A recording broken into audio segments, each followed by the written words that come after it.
Hello and welcome to Lantern Lane Stories. Tonight's story is The Dog Who Guarded the Moscow Metro. Moscow is cold in winter, very, very cold. Outside, snowflakes fall past old red brick buildings. The streetlights glow orange through the dark. The city smells of pine trees and ice. But deep underground, something warm and bright is waiting. The Moscow Metro opens before sunrise every morning. Tall chandeliers hang from the ceilings, filling the tunnels with gold light. The marble walls shine, the air tastes of hot metal and fresh bread from a bakery far above. Passengers rush down the long escalators, their winter coats brush together, their boots squeak on the smooth stone platform. And then a quiet click of claws. A black dog appears at the edge of the platform. His fur is thick and dark as a winter night. His ears stand straight up. He moves with slow, careful steps. He is not lost. He is not frightened. He has done this many mornings before. A station worker named Dmitri noticed him right away. "Ah, there you are," Dmitri said softly. He reached into the pocket of his blue uniform. He pulled out a piece of dark rye bread. The black dog patted over. He took it gently from Dmitri's fingers. He chewed without any fuss. Then the dog walked to his favorite spot, just beside the turnstile, and sat down.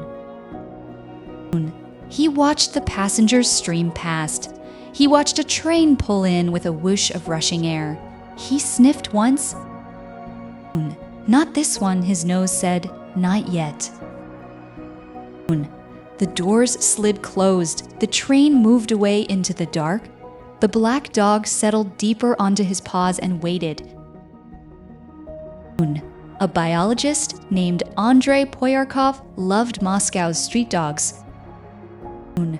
He studied them for 30 years. He carried a battered notebook wherever he went. He counted footprints in the snow.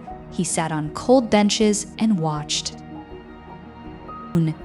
One winter morning, he saw something that made him stop completely. A group of dogs boarded the metro train. Together, quietly, as if they had done it 100 times. They sat near the doors. They let the train carry them through the dark tunnels, and at a certain station, every dog's nose went up at the same moment. "This is our stop." They stepped off calmly. They rode the escalator up. They moved through the morning crowd and out into the frosty city air. Andrei's hand shook a little as he wrote in his notebook. The dogs had learned the metro routes by smell. Each station in Moscow's metro has its own scent. One station smells of damp stone, another carries the sweetness of a sugar shop above, another smells of engine grease and old timber. The dogs had memorized every one. Above ground, wide boulevards were full of rushing cars and honking horns, but the dogs had learned those too. They waited at the traffic lights. One frosty morning, a grandmother named Vera walked her granddaughter Sasha to school. Sasha grabbed her grandmother's sleeve. "Look, babushka." 4 dogs stood at the curb. The light was red. Their paws were still. Their eyes were fixed on the signal. The light turned green. The dogs crossed together on the crosswalk as calmly as any Muscovite in a winter coat. Sasha whispered, "They know the rules." "Yes," said Vera softly. "They have been watching us for a very long time." Andrei counted roughly 35,000 free-ranging dogs living in Moscow. Each one had learned something from city life. The cleverest had learned the most. And of all those thousands, one became the most famous of all. His name was Malchik. In Russian. That word means little boy, but Malchik's heart was not small at all. He was a black dog, medium-sized, with a coat the color of midnight. His eyes were amber, clear and bright, like two small lanterns. For about 3 years, Malchik made his home at Mendeleyevskaya station. It is a deep station with pale marble columns and high arched ceilings. The air smells of electric sparks and old stone. When a train arrives, the echo rolls like distant thunder. Malchik chose this station, not anyone else. Him. He slept near the utility room on a folded blanket that Dmitri had left for him.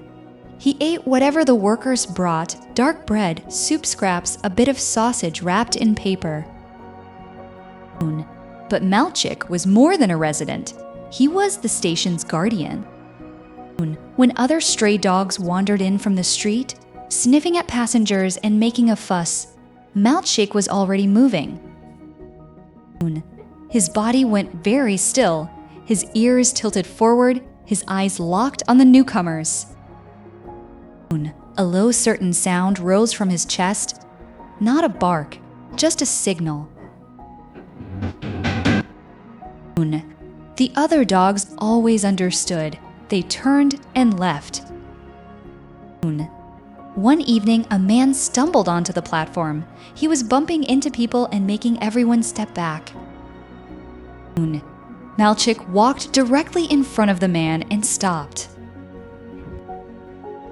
He stood there quietly. His body was wide and unhurried. He did not bark. The man stared down at the dog blocking his path.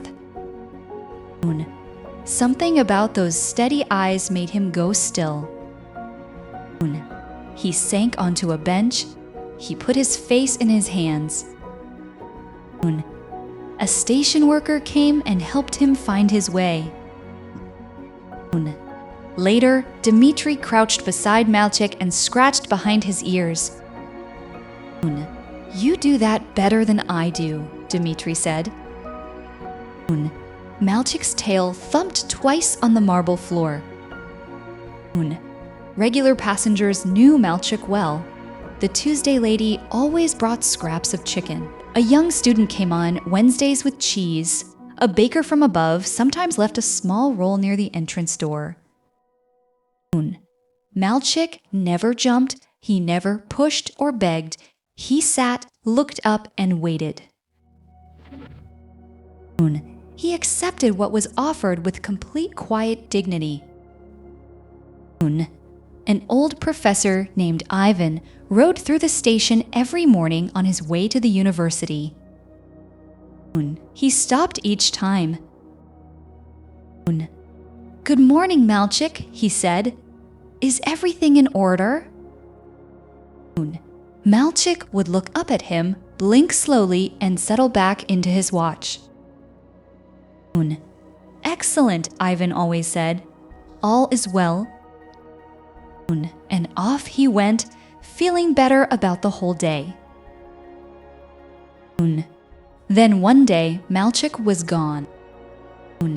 The spot beside the turnstile was empty. The marble felt colder without him there. Dmitri arrived for his morning shift and looked for the familiar dark shape. Nothing. The Tuesday lady came with her piece of chicken. She stood on the platform a long time, not moving.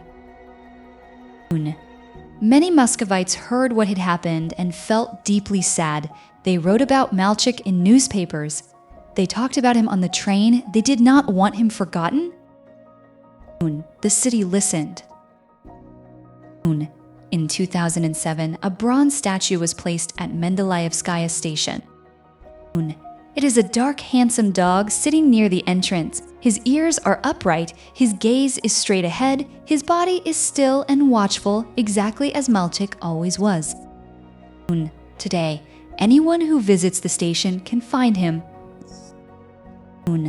Children stop and touch his nose when they arrive. So many small hands have reached out that the tip of his nose is worn smooth and bright, almost golden like polished copper. A girl named Masha visited one Sunday afternoon with her father. She saw the statue and walked straight to it. "Who is this?" she asked. "His name is Malchik," her father said. "He lived in this station for 3 years. He kept everyone safe." Masha pressed her palm flat against the cool, dark metal. "Is he still here?" she asked. Her father was quiet for a moment. "In a way," he said, "yes." "And the other dogs?" "They are still there." On winter mornings in Moscow, when the metro opens and air breathes upward from the tunnels below, you might see a pair of ears appear at the top of the escalator. Thick fur, patient eyes, a dog who knows exactly where he is going. He steps onto the platform without hurrying. The train arrives with a squeal of brakes and a rush of stale air. He boards, he finds a spot near the door, he sits. Dark tunnel walls slide past the windows. At the right station, his nose lifts just slightly. He steps off before the doors close. He rides the escalator up, steps out into the winter cold, and waits at the red light. Green. He crosses. Andrei Poyarkov wrote that the clever dogs taught the younger ones. A dog who knew the route would walk beside a newer dog. Watch the light. Remember the smell? Get off here, not there. This is how learning spreads, not through books, but through watching carefully and trying again.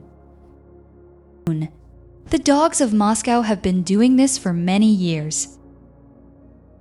If you ever visit Moscow, look around before you board. You might share the escalator with a very experienced commuter. His nose might twitch as you ride down together into the golden underground light. He knows every stop on this line. And so Moscow also slowly fell asleep. Good night.